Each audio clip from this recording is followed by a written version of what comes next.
அன்னை பர்னிச்சர்ஸ், அன்னை திருமண சீர்வரிசை பொருட்கள், டிவி, ஃபிரிட்ஜ், வாஷிங் மெஷின் உள்ளிட்ட 200க்கும் மேற்பட்ட பொருட்கள் அடங்கிய திருமண சீர்வரிசை ரூபாய் 99,000 மட்டுமே. தமிழகம் முழுவதும் இலவச டோர் டெலிவரி. தொடர்புக்கு 7550144440 9345044044. கிளவுட் கம்ப்யூட்டிங் மற்றும் டெவாப்ஸில் முழுமையாக தேர்ச்சி பெற ஆர்வம் உள்ளவரா நீங்கள்?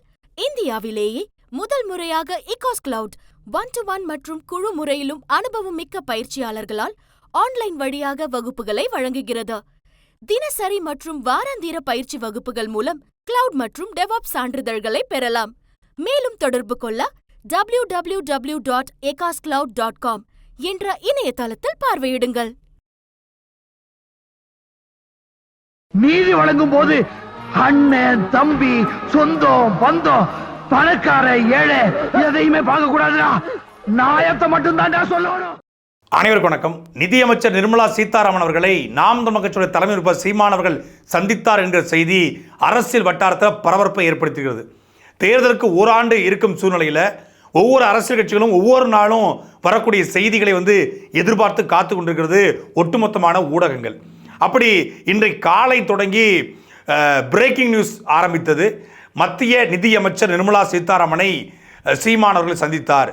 இந்த சந்திப்பு கிண்டி பக்கத்தில் இருக்கக்கூடிய ஒரு நட்சத்திர விடுதலை நடைபெற்றது. இரவு சந்தித்த இந்த சந்திப்பு கிட்டத்தட்ட 20 நிமிடங்கள் நீடித்தது. இந்த சந்திப்பில் பல்வேறு அரசியல் பேசப்பட்டது. பாஜகவோட கூட்டணிக்குள்ள நாம் தமிழர் கட்சியை அழைப்பதற்காக மோடியும் அமித்ஷாவும் விருப்பம் தெரிவிச்சிருக்காங்க. அதை சொல்வதற்காகத்தான் இந்த சந்திப்பு நடந்தது. இந்த சந்திப்பின் முன்பாக பாஜக நாம் தமிழர் கூட்டணியில் சேருமா, சீமானவர்கள் இந்த அரசியல் சந்திப்பில் என்ன பேசினார் அப்படின்னு சொல்லி காலையில் 8 மணிக்கு ஆரம்பித்து விடிஞ்ச உடனே வாடா அப்படிங்கிற மாதிரி எல்லா ஊடகங்களும் செய்தி வெளியிட்டாங்க. நாம் தமிழர் கட்சியுடைய தலைமை உறுப்பினர் சீமான் அவர்கள் மத்திய நிதியமைச்சர் நிர்மலா சீதாராமனை சந்திக்கிறார் அப்படின்னா 100 விழுக்காடு சந்திப்பதற்கு முன்னாடியும் சந்தித்த பிறகும் பத்திரிகையாளர் சந்திப்பை நடத்திட்டு தான் சந்திப்பார். ஏன்னா ஒரு மத்திய அமைச்சரை சந்திக்க போகிறாருன்னா நிச்சயமாக ஒரு கச்சத்தீவு பிரச்சனைக்காகவோ இல்லை முல்லை பெரியார் பிரச்சனையோ இல்லை இப்போ இந்த கேரளாவில் நாயை கொண்டு விடுறாங்க, கேரளாவில் குப்பையை கொண்டு கொட்டுறாங்க, அப்போ அந்த மத்திய அமைச்சர் சொல்லலாம். கர்நாடகா இஷ்யூ பற்றியும் மத்திய அமைச்சர் பேசலாம். அரசியல் சார்ந்து கூட தமிழ்நாட்டு அரசியல் சூழல் குறித்த மத்திய அமைச்சர் பேசலாம். நிச்சயமாக அதை வெளிப்படைத்தன்மையோடு பத்திரிகையாளர் தெரிவிச்சுட்டு போவார். ஆனால் எந்த விதமான செய்தியும் வராமல் திடீர்னு நிர்மலா சீதாராமன் தங்கியிருந்த ஹோட்டலில் சீமானவர்கள் சந்தித்தார் அப்படின்னு சொல்லி ஊடகங்கள் செய்தி விட்டுருக்காங்க. இந்த செய்திக்கு நாம் தமிழர் கட்சி தலைமை சீமான் அவர்கள் தரப்புலேருந்து சொல்லணும், நாங்கள் பார்த்தேன் அப்படின்னு. இல்லை நிர்மலா சீதாராமன் தரப்புலேருந்து ஆமாம் அவங்க பார்த்தாங்க அப்படின்னு சொல்லணும். 2 தரப்புலையும் சொல்லலை. சொல்கிறது யாருன்னு பார்த்தா திமுக சார்புடைய ஊடகங்கள், தமிழ்நாட்டினுடைய 4ஆம் தூண்கள். முதல்ல நிர்மலா சீதாராமன் அவர்களை சீமான் அவர்கள் சந்தித்தார் அப்படின்னு ஒரு கொஸ்டின் மார்க்கு. இன்னொரு ஊடகத்தில் நிர்மலா சீதாராமனோடு சீமான் சந்திப்பு அப்படின்னு ஒரு கொஸ்டின் மார்க்கு. இன்னொரு ஊடகத்தில் நிர்மலா சீதாராமன் சீமான் சந்திச்சாருங்க கன்ஃபார்மாக, அவங்க தான் பக்கத்தில் உட்காந்து பார்த்த மாதிரியே நியூஸை போட்டாங்க. சந்திச்சா நான் சொல்ல போகிறேன், நிர்மலா சீதாராமன் அவர்கள் நான் சந்திக்கிறேன்னு சொல்லி காலையிலிருந்து செய்தி வாசித்து கொண்டிருந்த ஒட்டுமொத்தமான ஊடகங்களுக்கும் நான் சீமான் பதில் சொல்லியிருக்காரு. சந்திச்சா நான் சந்திச்சேன்னு சொல்லுவேன். எனக்கு என்ன பயமா இல்லை தயக்கமா சொல்லுவேன். சந்திச்சா நான் சந்திச்சேன் அப்படின்னு சொல்ல போறேன். சும்மா நீங்களா ஒரு சந்திச்சாரா அப்படின்னு சொல்லிட்டு இருந்தீங்கன்னா ரஜினி என்ன பிஜேபி அவரு எதையாவது பேசிட்டு கூடாது. அவரை நான் அன்பு நிமித்தமா மரியாதை நிமித்தமா சந்திச்சேன்னு சொல்லிட்டேன். ஒவ்வொன்றையும் நீங்களா கற்பனை பண்ணிக்கிட்டு இருக்கீங்க. நேற்று நீங்க தான் சொல்றீங்க வேட்பாளர் வேதாரண்யத்துல போடுறாரு அப்படின்னு. அப்போ நான் போட்டியிட போறது தனிச்சு போட்டிடுன்னு தெரியுது. கூட்டணி வைக்கிறவன் நான் வேட்பாளர் அறிவிக்கிறேன். நான் ரஜினிகாந்த் அவர்களை பார்த்தேன்னு சொன்னேன். புகைப்பட வெளி வந்துச்சு. நிர்மலா சீதாராமனை நான் பார்க்கல, நீங்களா சொல்கிறீங்க, பார்த்ததா சொல்கிறீங்க, நீங்களா போனதா சொல்கிறீங்க, நான் பார்த்ததா சொல்கிறேன்னு சொல்லி ஒட்டுமொத்தமான இந்த செய்திகளுக்கும் அண்ணன் சீமான் மறுப்பு தெரிவிச்சிருக்காரு. அப்போ இந்த செய்தி எப்படி வருது? நிர்மலா சீதாராமன் அவர்களை நாம் தமிழர் தலைமை உறுப்பினர் சீமான் அவர்கள் சந்தித்தார், 20 நிமிடங்கள் பேசினார். கிண்டி பக்கத்தில் இந்த ஹோட்டலில் அவங்க தங்கியிருந்தாங்க. கிண்டி பக்கத்தில் ஹோட்டலில் அவங்க தங்கியிருந்தது உண்மை. இரவில் பல்வேறு சந்திப்புகள் நடந்தது உண்மை. அதில் நான் சீமான் இருந்தாரா அப்படிங்கிறது தான் இப்போ இருக்க கேள்வி. செங்கோட்டையன் அவர்கள் ஏற்கனவே நிர்மலா சீதாராமன் அவர்களை டெல்லியில் போய் சந்தித்து வந்தார். அதே போல் இப்பொழுதும் செங்கோட்டையன் அவர்கள் நேற்றும் நிர்மலா சீதாராமன் சந்திச்சிருக்காரு. செங்கோட்டையனுக்கு அதிமுகக்குள்ளே சின்ன சின்ன முரண்பாடுகள் இருக்குது, முரண்கள் இருக்குது. கிட்டத்தட்ட பாஜக கூட்டணிக்கு போகிற நிலைமைக்கு அதிமுக வந்துருச்சு. அமித்ஷாவை மரியாதைக்குரிய எடப்பாடி பழனிசாமி அவர்களும் அதிமுகவுடைய முன்னாள் அமைச்சர்களும் போய் பார்க்குறாங்க. அமித்ஷா ஒரு டீம் பார்க்குதுன்னா நிர்மலா சீதாராமன் ஒரு டீம் பார்க்குது. பாஜகவில் பல டீம் இருக்குது. பல டீமை பல பேர் அப்ரோச் பண்ணுற மாதிரி அதிமுகவில் பல டீமை பல பேர் அப்ரோச் பண்ணி அவங்கவுங்க கூட்டணி பேச்சுவார்த்தைகளை நடத்துகிறாங்க. என்ன சீட்டு என்ன பேரம்னு அது ஒரு பக்கம் நடந்து கொண்டிருக்கிறது. செங்கோட்டையன் போன செய்தி, உறுதிப்படுத்தப்பட்ட செய்தி, செங்கோட்டையன் போகிற காட்சிகள், அவர் எடுத்த புகைப்படங்கள் கூட வெளிவந்திருக்கிறது. ஆனால் சீமானவர்கள் போன காட்சியோ செய்தியோ எதுவும் வரல. அப்போ எப்படி இது பரவுது அப்படின்னா, திட்டமிட்டு நாம் தமிழர் கட்சியினுடைய தனித்தன்மையை கேள்விக்குறியாக்கணும். மீண்டும் மீண்டும் பத்திரிகையாளர் வைக்கிற ஒரே ஒரு கேள்வி, எப்போ கூட்டணி, யாரோட கூட்டணி, இந்த தடவை கூட்டணி போட போகிறீங்களா, நாம் தமிழ் கட்சி கூட்டணிக்கு போகுமா, நாம் தமிழ் கட்சியை கூட்டணிக்குள்ளே இழுக்க பிஜேபி திட்டமா, நாம் தமிழ் கட்சியை எப்படி கூட்டணிக்குள்ளே பிஜேபி இழுக்கும்? 234 தொகுதியில் கிட்டத்தட்ட 130 தொகுதிகளுக்கு வேட்பாளரை சொல்லிட்டாரு. எனக்கு தெரிஞ்சு அண்ணன் சீமான் அவர்கள் கடந்த ஓராண்டு காலமாக நாடாளுமன்ற தேர்தலுக்கு பிறகு ஒவ்வொரு தொகுதிக்கும் 5 முறை கலந்தாய் போட்டிருக்காரு.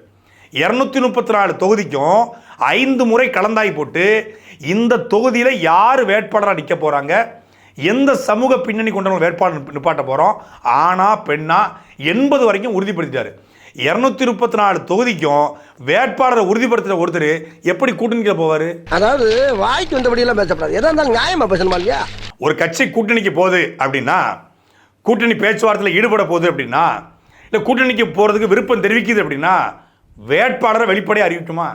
நேற்று தான் வேதாரண்யத்துடைய வேட்பாளர் இடுமானம் கார்த்தின்னு ஒட்டுமொத்தமான ஊடகங்களும் செய்தி வெளியிட்டுச்சு. வேதாரண்யத்துடைய வேட்பாளர் இடுமானம் கார்த்தின்னா என்ன 234 தொகுதியில் ஒரு தொகுதிக்கு வேட்பாளர் வச்சுட்டு 233 தொகுதிக்கும் கூட்டணி போகுமா? வேதாரண்யத்தை மட்டும் நாங்கள் நின்றுக்கிறோம், மற்றெல்லாம் நம்ம கூட்டணி பேசுவோம் அப்படின்னு பேசுமா? எந்த கட்சிக்கு அப்படி பண்ணோம்? தெளிவாக சீமான் அவர்கள் 2010 சொன்னதான் இப்பவும் சொல்கிறாரு, தேசிய கட்சிகளோடோ திராவிட கட்சிகளோடோ ஒருபோதும் கூட்டு பொரியல் என்பது சாம்பாரில் மட்டும்தான், சாப்பாட்டில் மட்டும்தான், அது அரசியலில் கிடையாது, தேர்தலில் கிடையாது. தேசிய கட்சியோட திராவிட கட்சியோட, குறிப்பாக காங்கிரஸ், பாஜக, திமுக, அதிமுக, இந்த 4 கட்சிகளோடு கூட்டணி கிடையவே கிடையாது என்று சத்தியம் பண்ணி சொல்லிட்டாரு. நான் தான் பெரிய கூட்டணி வைக்க போகிறேன், மக்களோட கூட்டணி அப்படிங்கிறதான் சீமானுடைய வாதம். நாம் தமிழர் கட்சி ஒரு தமிழ் தேசிய கூட்டணியை, தமிழ் அமைப்புகளை, தமிழ் இயக்கங்களை, தமிழ் தேசியத்தை ஏற்றுக்கொண்டு, தலைவரை ஏற்றுக்கொண்டு, தமிழர் நிலம், மொழி, பண்பாடு, கலாச்சார, அரசியலை ஏற்றுக்கொண்டு வருகிற கட்சிகளோடு நாம் தமிழர் கட்சி கூட்டணியை அமைக்கும். கூட்டணியே வேண்டாம் அப்படிங்கிற நாம் தமிழ் நிலைப்பாடு இல்லை. ஆனால் இந்த கட்சிகளோட கூட்டணி வேண்டாம், ஊழல் லஞ்சம் செய்து ஆத்துமல்ல கொள்ளையடிச்சு, கனிமவளத்தை கொள்ளையடிச்சு, தமிழ்நாட்டையும் ஒட்டுமொத்தமான இந்த இந்திய நாட்டையும் 50 ஆண்டுகளாக சுரண்டி கொண்டிருக்கிற இந்த பேராய கட்சிகளோட, இந்த திராவிட கட்சிகளோட கூட்டணி இல்லைங்கிறத கன்ஃபார்மாக சொல்லிட்டாரு. அது மட்டும் இல்லாமல் பாஜகவோடு நேரடியாக சீமான் முரண்படுறாரு. எந்த இடத்துலையும் பாஜகவுடைய அரசியல் கோட்பாடு, கொள்கையில் நாம் தமிழர் கட்சி ஒத்து வராது.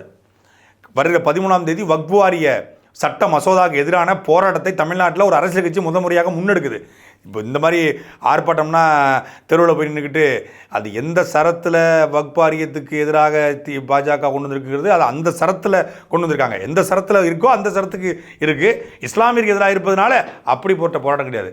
காவல்துறை கைதுனா அப்படியா எடுத்தே பாரு ஓட்டம்னு ஓடுற போராட்டம் கிடையாது. தமிழ்நாடு முழுமைக்கும் இருக்கக்கூடிய நாம் தமிழர் கட்சியை திரட்டி மிகப்பெரிய அளவில் வக்ஃப் வாரியனா என்ன, வக்ஃபுனா என்ன, எப்படி இந்த நிலங்கள் ஆக்கிரமிக்கப்பட்டிருக்கு, எப்படி இங்கே பஞ்சமி நிலம் ஆக்கிரமிக்கப்பட்டிருக்கிறதோ, கல்லர்களுடைய ஜாரி நிலம் ஆக்கிரமிக்கப்பட்டிருக்கிறதோ, அதே போல் இந்த வக்ஃப் வாரிய நிலங்களும் ஆக்கிரமிக்கப்பட்டிருக்கிறது என்பதை எடுத்துரைக்கிற மிகப்பெரிய ஒரு தெளிவுபடுத்துகிற போராட்டத்தை நாம் தமிழர் கட்சி முன்னெடுக்குது. சிஏஏ, என்பிஆர், என்ஆர்சி தொடங்கி பிஜேபி கொண்டு வந்த அத்தனை நாசக்கார திட்டங்களும் எதிர்த்து களத்தில் நிற்கிற ஒரு கட்சி பிஜேபியோட கூட்டணின்னு சொல்கிறதே அபத்தம். இதை பிஜேபிக்காரங்களே ஏற்றுக்க மாட்டாங்க. பெரியார் எதிர்ப்பு அப்படிங்கிற ஒரு புள்ளியில், திமுக எதிர்ப்பு அப்படிங்கிற புள்ளியில், திராவிட எதிர்ப்பு அப்படிங்கிற புள்ளியில் பாஜக நாம் தமிழர் கட்சியை சில இடங்களில் வாழ்த்தி பேசுது, வரவேற்குது, கொண்டாடுது.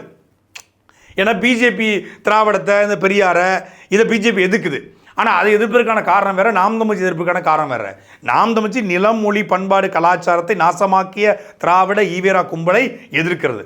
அந்த அடிப்படை நம்ம எதிரி நாம் தமிழ் எதுக்குது அப்படிங்கிறதுனால பிஜேபி சில இடங்களில் பதிவுகளை போடுறாங்க. அண்ணாமலை வாழ்த்தி பேசுகிறாரு, ஹெச் ராஜா பேசுகிறாரு, ஒரு பக்கம் பிஜேபி தலைவர்கள் பேசுகிறாங்க. அப்படி பேசும்போது பிஜேபி நாம் தமிழர் ஒன்று தான், தமிழிசையே சொல்லிட்டாங்க, எங்களுடைய கொள்கையை தான் சீமான் கடைபிடிக்கிறாரு, எங்களுடைய தீம் பார்ட்னராக சீமான் இருக்கார். டீம் பார்ட்னர் கிடையாது, தீம் பார்ட்னராக இருக்காரு. ஒரே தீம், எது?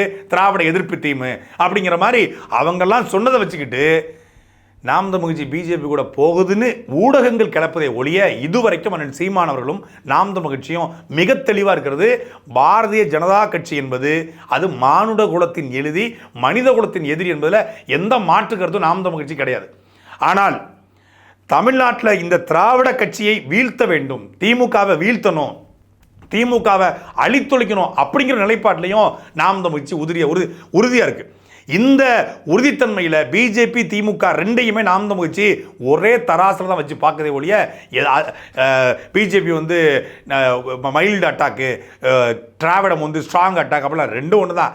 பிரச்சனையை பொறுத்தளவில் இஸ்யூ பொறுத்தளவில் பிஜேபி திமுக ரெண்டு ஒன்று தான். சொல்ல போனால் பிஜேபியும் திமுகவும் இணைந்து கொண்டு தான் தமிழ்நாட்டில் பல வேலைகளை பல நாசகார திட்டங்களை செஞ்சுருக்காங்க அப்படிங்கிறது நாம் தமிழர் கட்சியுடைய நிலைப்பாடு. அப்படி நிலைப்பாடு கொண்டு எண்ணூர் அனல் நிலைய விரிவாக்கத்தை, அதானி துறைமுகத்தை, 8 வழிச்சாலையை, பரந்தூர் விமான நிலையத்தை, இந்த சாகர் மாலா பாரத் மாலான்னு சொல்லி தமிழ்நாடு முழுக்க கொண்டு வர நாசக்கார திட்டங்களை பிஜேபி திமுக ரெண்டும் இணைந்து கொண்டு வருகிற நாசக்கார திட்டங்களை இருக்கிற ஒரு கட்சி எப்படி பிஜேபி கூட கூட்டணி சேரும்? இந்த கேள்வியை முதல்ல ஊடகங்களால் கேட்பதே நாம் தமிழர் கட்சியை அவமானப்படுத்துவது.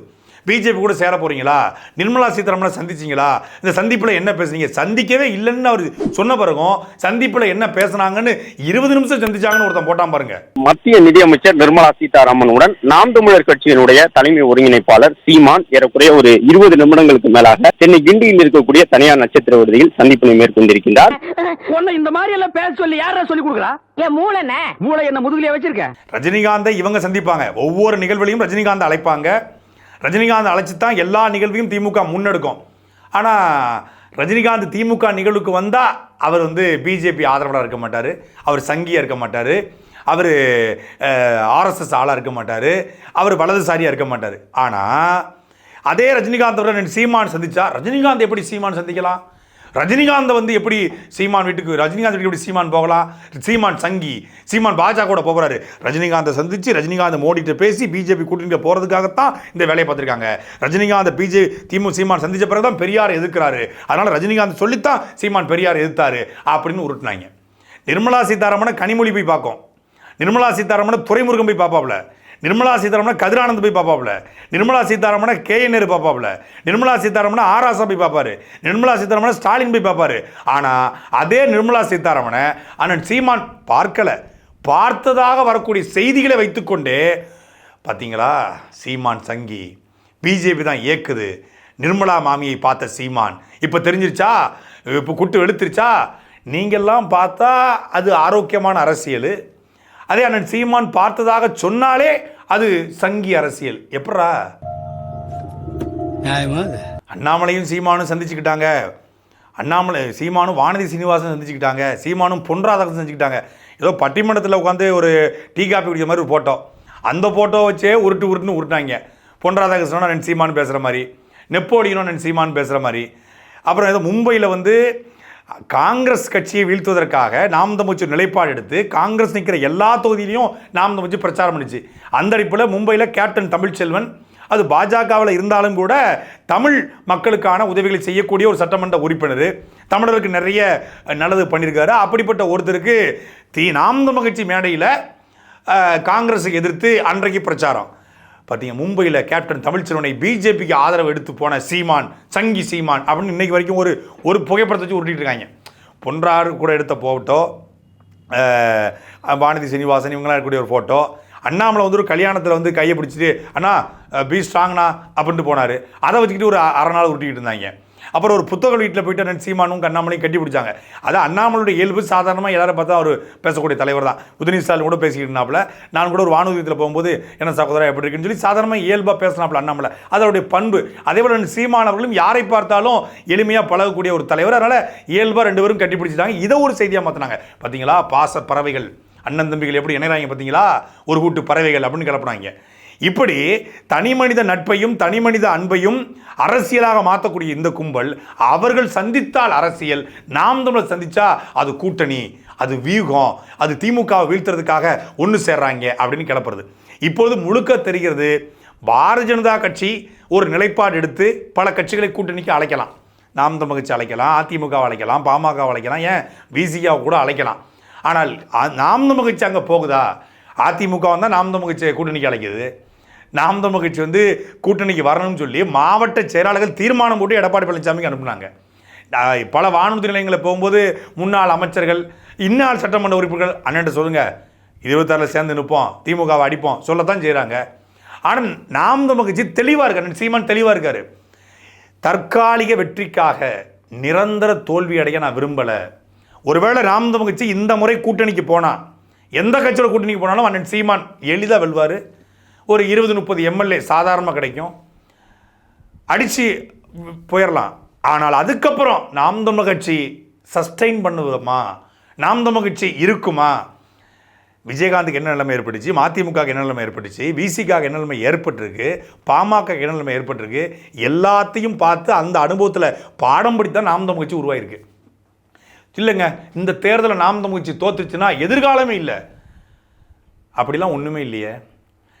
ஒரு கட்சி எந்த விதமான பின்னணியும் இல்லாமல், எந்த பொருளாதார பின்னணியும் இல்லாமல் ஒரு கட்சி ஸ்டாக்னன்ட் growth அடையுதுன்னா அது நாம் தமிழர் கட்சி மட்டும்தான். நாம் தமிழர் கட்சியை அந்த கொள்கையும் அந்த ஐடியாலஜியும் இருக்கிறவரை யாராலையும் எப்போதும் வீழ்த்த முடியாது. 100 விழுக்காடு இந்த தேர்தலில் நாம் தமிழர் கட்சி மிகப்பெரிய தாக்கத்தை தமிழ்நாட்டு அரசியலில் ஏற்படுத்தும். அதற்கான வேலை திட்டத்தை கடந்த ஓராண்டு அண்ணன் சீமான் பண்ணிட்டு இருக்காரு. அதாவது இதுவரைக்கும் அண்ணன் சீமான் இப்படி கள அரசியல் பண்ணி நான் பார்த்தது கிடையாது. அவர் மக்கள் அரசியல் என்ன போராட்டம், ஆர்ப்பாட்டம், பேரணி, பொதுக்கூட்டம், பேசுறது, இப்படியே 12 வருஷம் கடந்துருச்சு. இந்த 2 வருஷமாக தான் தீவிரமான கள அரசியல், நாம் தமிழர் கிளை கட்டமைப்பு, அடிப்படை கட்டமைப்பு அதை செய்து கொண்டிருக்காங்க. ஒரு தொகுதிக்கு ஒரு மாநில ஒருங்கிணைப்பாளரை பொறுப்பாளராக போடுறாரு. ஒவ்வொரு தொகுதியும் பல மண்டலங்களாக, பல மாவட்டங்களாக, பல கிளைகளாக பிரிக்கப்பட்டு கிளை பொறுப்பாளர்கள், எவ்ரி பூத் 10 யூத் அப்படிங்கிற அந்த அண்ணன் சீமானுடைய கனவின் அடிப்படையில், கொள்கையின் அடிப்படையில் கட்டமைக்கப்பட்டு கொண்டிருக்கிறது. வாக்குச்சாவடி முகவர் இல்லாமல் தான் இதுவரைக்கும் நாம் தமிழர் தேர்தலை அணுகியது. இதான் யதார்த்தம், இதான் உண்மை. வாக்குச்சாவடி முகவர் இல்லாமல் மக்களாக பார்த்து ஒரு கொள்கைக்கு, ஒரு கோட்பாட்டுக்கு போட்ட ஓட்டு தான் 36 லட்சம் ஓட்டு. தமிழ்நாட்டு அரசியலில் வாக்குச்சாவடி முகவர் இல்லாமல், கிளை கட்டமைப்பு இல்லாமல் தேர்தலை சந்தித்து 36 லட்சம் ஓட்டு வாங்கின ஒரே கட்சி நாம் தமிழர் கட்சி. கட்டமைப்பு இல்லாமல் இத்தனை லட்சம் ஓட்டுனா கட்டமைப்பு கிட்டத்தட்ட 90 விழுக்காடு முடிந்து விட்டது. ஒவ்வொரு கிளையிலும் நாம் தமிழர் கட்சியுடைய புலிக்கொடி இனி பறக்க போகிறது. இன்னும் 1 மாத காலத்துடன் நாம் தமிழர் கட்சியுடைய கிளை பொறுப்பாளர்கள் மொத்தமாக தமிழ்நாடு முழுக்க அறிவிக்க போகிறாங்க. தமிழ்நாட்டு அரசியலில் பெரும் தாக்கத்தை 2026 தேர்தலில் நாம் தமிழர் கட்சி ஏற்படுத்த போகுது. தனித்து தனித்து தனித்து சாட்டை எடுத்து நாட்டை திருத்து